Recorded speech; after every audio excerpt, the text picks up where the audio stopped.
सोलापूर जिल्ह्यासाठी मोठी दिलासादायक बातमी समोर आली आहे।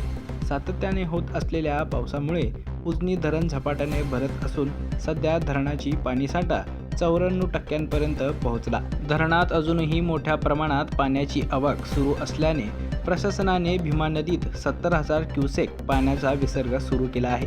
त्यामुळे नदीकाठच्या गावांतील नागरिकांनी सतर्क राहावे असे आवाहन प्रशासनाकडून करण्यात आले आहे।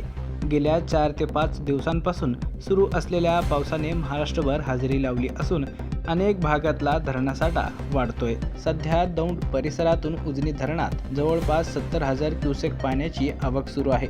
गेल्या 36 तासांत धरणाच्या पाणीसाठ्यात तब्बल 15% वाढ झाली असून पुढील 24 तासांत उजनी धरण 100% क्षमतेने भरण्याची शक्यता व्यक्त केली जात आहे। यामुळे सोलापूरसह परिसरातील शेतकऱ्यांमध्ये आनंदाचे वातावरण आहे। दरम्यान वीर धरणातून सोडण्यात आलेले 25,000 क्युसेक पाणी पंढरपुरात पोहोचले आहे।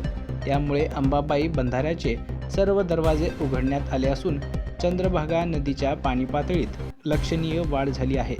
नदीचे पाणी वाळवंट परिसरात पसरू लागल्याने खबरदारीचा उपाय म्हणून जुना दगडी पूल वाहतुकीसाठी बंद करण्यात आला आहे।